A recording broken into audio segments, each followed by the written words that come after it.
ഇതെന്താണെന്ന് ഞാൻ നിങ്ങളോട് ചോദിച്ചാൽ നിങ്ങൾ പറയും ഇത് കോവയ്ക്ക മെഴുക്കുവരട്ടിയാണെന്ന്. ഇത് കോവയ്ക്ക മെഴുക്കുവരട്ടി തന്നെയാണ്, പക്ഷേ ഇതിന് ടേസ്റ്റ് വേറെയാണ്.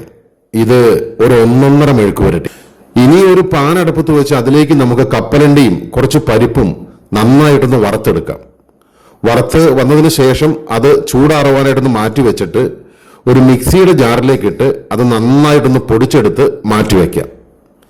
ഇനി നമുക്ക് അതേ പാനിലേക്ക് തന്നെ കുറച്ച് വെളിച്ചെണ്ണ ഒഴിച്ച് അതിലേക്ക് കുറച്ച് ഉഴുന്നും നല്ല ജീരകവും ചെറുതായിട്ടരിഞ്ഞ സവാളയും കുറച്ച് കറിവേപ്പിലയും ചതച്ചു വെച്ചിരിക്കുന്ന വെളുത്തുള്ളിയും ചേർത്ത് നന്നായിട്ടൊന്ന് വഴറ്റി അതെല്ലാം വാടി വന്നതിന് ശേഷം നമുക്കതിലേക്ക് നീളത്തിൽ അരിഞ്ഞു വെച്ചിരിക്കുന്ന കോവയ്ക്ക ചേർത്ത് കൊടുക്കാം.